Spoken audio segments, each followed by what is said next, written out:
Ada satu buku tua di dunia yang terdengar seperti benda dari cerita fiksi. Bentuknya nyata, halamannya nyata, tintanya nyata, disimpan di perpustakaan resmi. Bisa dilihat dalam arsip digital. Tapi isinya, sampai hari ini belum ada yang benar-benar bisa membacanya secara meyakinkan. Namanya Voynich Manuscript, sebuah manuskrip kuno yang penuh simbol aneh, ilustrasi tanaman yang tidak dikenal, diagram bintang, lingkaran misterius, gambar tubuh manusia, hingga bagian yang terlihat seperti resep atau catatan ilmiah. Masalahnya, semua itu ditulis dalam aksara yang tidak cocok dengan bahasa manapun yang kita kenal. Bayangkan kamu membuka sebuah buku tua. Setiap halamannya penuh tulisan rapi. Polanya terlihat seperti bahasa sungguhan. Ada kata yang berulang, ada struktur, ada paragraf, ada bagian seperti judul, ada ilustrasi yang seolah menjelaskan sesuatu. Tapi semakin lama kamu melihatnya, semakin aneh rasanya. Karena tidak ada satupun kalimat yang bisa dibaca. Bukan Latin, bukan Yunani, bukan Arab, bukan Mandarin, bukan bahasa kuno yang sudah umum dipelajari. Seolah-olah seseorang dari masa lalu menulis sebuah buku lengkap menggunakan sistem tulisan yang hanya ia sendiri pahami. Dan itulah yang membuat Voynich Manuscript menjadi salah satu misteri terbesar dalam sejarah buku. Yang menarik, ini bukan legenda internet, bukan cerita buatan forum, bukan hoax modern. Manuskrip ini benar-benar ada. Ia dikenal luas oleh peneliti, sejarawan, ahli bahasa, ahli kriptografi, dan pecinta misteri di seluruh dunia. Namanya berasal dari Wilfrid Voynich, seorang pedagang buku langka yang memperoleh manuskrip ini pada tahun 1912. Sejak saat itu, manuskrip ini menjadi pusat rasa penasaran yang tidak pernah benar-benar padam. Selama lebih dari 1 abad, banyak orang mencoba memecahkannya. Ahli bahasa mencoba mencari pola linguistik. Ahli sandi mencoba melihatnya sebagai kode rahasia. Sejarawan mencoba menelusuri asal-usulnya. Ahli botani mencoba mengenali tanaman dalam gambarnya. Bahkan di era modern, komputer dan AI ikut dilibatkan untuk mencari kemungkinan makna di balik simbol-simbolnya. Tapi hasilnya selalu sama. Banyak teori, belum ada jawaban final yang diterima secara luas. Dan justru karena itu, Voynich Manuscript terasa semakin menggoda.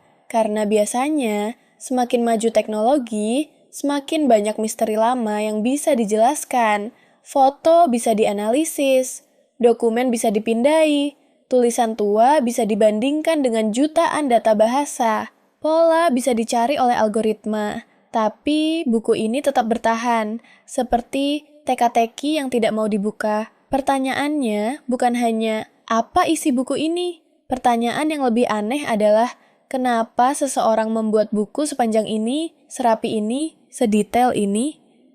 Kalau tidak ada orang lain yang bisa membacanya, apakah ini buku ilmu pengetahuan rahasia, buku obat-obatan, catatan astronomi, kode politik, eksperimen bahasa, atau justru tipuan paling rumit dalam sejarah? Untuk memahami kenapa buku ini begitu membingungkan, kita harus membuka halamannya satu persatu. Karena di dalam Voynich Manuscript, misterinya bukan hanya ada pada tulisannya. Gambarnya pun sama anehnya. Begitu halaman Voynich Manuscript dibuka, kita langsung masuk ke dunia yang terasa familiar. Tapi salah, ada gambar tanaman. Sekilas, bentuknya seperti buku herbal dari abad pertengahan. Pada masa itu, banyak manuskrip dibuat untuk mencatat tanaman obat akar daun dan cara penggunaannya. Tapi tanaman di Voynich tidak mudah dikenali. Beberapa terlihat seperti gabungan dari berbagai spesies. Ada akar yang terlalu aneh, daun yang tidak cocok, bunga yang tampak seperti imajinasi. Seolah seseorang menggambar tanaman dari dunia nyata, lalu mencampurnya dengan sesuatu yang tidak kita pahami. Lalu ada bagian astronomi dan astrologi. Di sana muncul lingkaran-lingkaran bintang matahari bulan dan simbol zodiak. Beberapa gambarnya terlihat seperti diagram langit, tapi tidak cukup jelas untuk dijelaskan menjadi sistem astronomi tertentu. Kemudian ada bagian yang lebih aneh lagi. Gambar-gambar figur manusia kecil banyak di antaranya Perempuan berada di dalam kolam tabung atau saluran seperti pipa.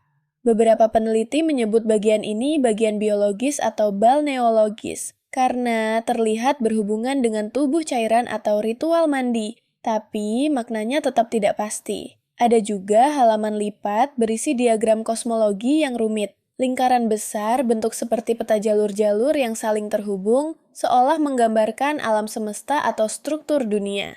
Lalu bagian farmasi akar tanaman dan wadah-wadah seperti botol obat. Di akhir ada halaman-halaman teks yang terlihat seperti daftar resep atau catatan pendek dengan tanda berbentuk bintang di sampingnya. Semuanya tampak seperti buku ilmu pengetahuan. Tapi ilmu pengetahuan dari mana? Inilah yang membuat Voynich begitu mengganggu rasa penasaran. Kalau ini buku palsu, kenapa dibuat sedetail itu? Kalau ini bahasa sungguhan, kenapa tidak cocok dengan bahasa yang kita kenal? Kalau ini kode, kenapa belum bisa dipecahkan setelah ratusan tahun? Kalau ini buku medis, kenapa tanaman dan diagramnya begitu sulit dikenali? Dari sini muncul banyak teori.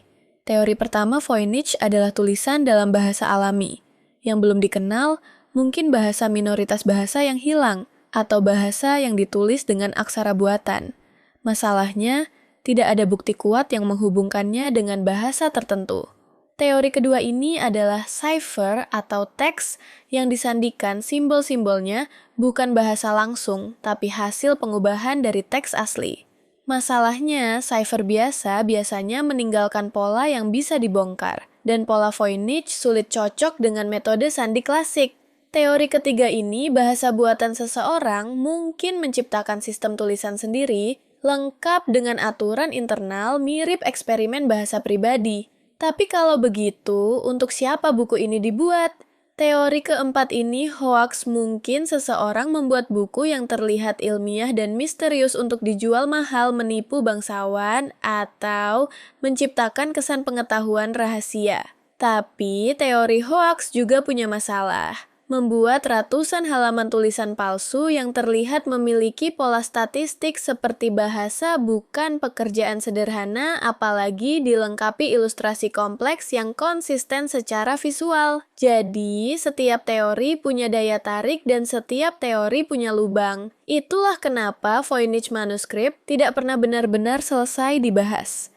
Ia seperti pintu yang sedikit terbuka, kita bisa melihat ada sesuatu di dalamnya, tapi tidak cukup untuk masuk.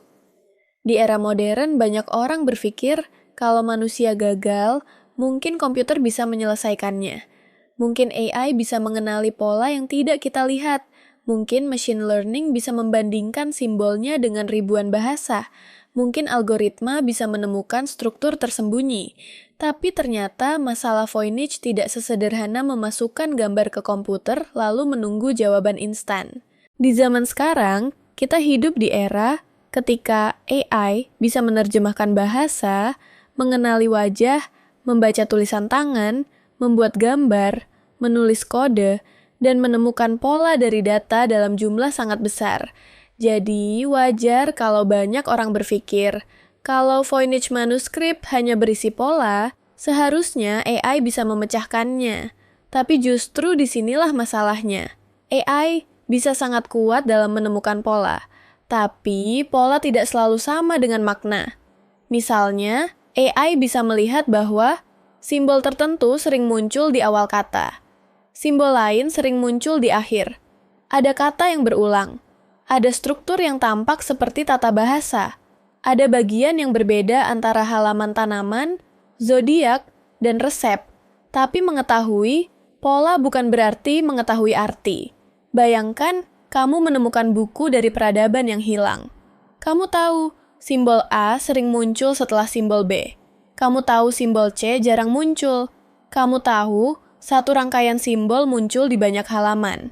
Tapi kalau tidak ada kamus, tidak ada terjemahan pembanding, tidak ada tulisan bilingual, dan tidak ada konteks budaya yang jelas, kamu tetap belum tahu apakah rangkaian itu berarti air, obat, bintang, raja, atau sesuatu yang sama sekali berbeda. Itulah masalah Voynich. Kita punya teksnya, kita punya gambarnya, kita punya halamannya, kita punya teknologi untuk menganalisis polanya, tapi kita tidak punya kunci. Tidak ada versi terjemahan, tidak ada catatan penulis, tidak ada dokumen lain yang jelas memakai sistem tulisan yang sama. Tidak ada penjelasan pasti tentang tujuan buku ini. Beberapa klaim pemecahan pernah muncul. Ada yang mengatakan bahasanya Latin singkat. Ada yang menghubungkannya dengan bahasa tertentu. Ada yang menganggapnya teks medis. Ada yang bilang ini sandi rumit. Ada juga teori bahwa simbolnya tidak punya arti sama sekali. Tapi sampai sekarang, belum ada solusi yang benar-benar diterima luas oleh komunitas peneliti. Dan itu membuat Voynich menjadi sangat unik. Ia bukan sekadar buku tua. Ia adalah cermin dari batas pengetahuan kita. Karena kita sering percaya bahwa semua hal bisa dijelaskan jika datanya cukup banyak.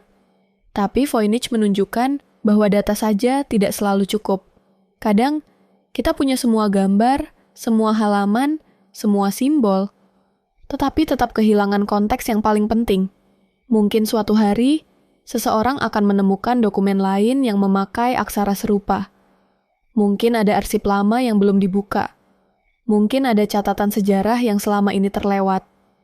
Mungkin ada metode AI baru yang bisa membedakan apakah teks ini bahasa, cipher, atau teks buatan. Mungkin juga jawabannya sudah ada di gambar-gambarnya, bukan di tulisannya. Atau mungkin justru misterinya tidak akan pernah benar-benar selesai. Dan anehnya, itu yang membuat Voynich manuskrip begitu hidup. Kalau besok buku ini berhasil diterjemahkan, dunia akan mendapat jawaban. Tapi selama ia belum terbaca, ia tetap menjadi ruang imajinasi. Tempat bertemunya sejarah, linguistik, kriptografi, seni, sains, dan rasa penasaran manusia. Kita melihat halaman-halamannya dan merasa seperti sedang menatap pesan dari masa lalu. Pesan yang jelas-jelas ditulis dengan sengaja, rapi, panjang, konsisten, tapi tetap diam. Mungkin Voynich adalah buku ilmu pengetahuan yang kuncinya hilang. Mungkin ia adalah catatan pribadi seseorang yang sangat jenius. Mungkin ia adalah eksperimen bahasa. Mungkin ia adalah sandi. Mungkin ia adalah tipuan luar biasa yang berhasil bertahan ratusan tahun. Apapun jawabannya, satu hal pasti. Voynich manuskrip berhasil melakukan sesuatu yang jarang bisa dilakukan sebuah buku. Ia membuat manusia dari berbagai generasi terus bertanya, bukan hanya apa artinya, tapi juga kenapa kita begitu ingin tahu. Jadi, menurut kamu, Voynich manuskrip ini sebenarnya apa? Bahasa asli yang hilang, kode rahasia, buku ilmu pengetahuan, atau hoax paling rumit dalam sejarah? Tulis teorimu di komentar. Dan kalau kamu suka kisah-kisah misterius,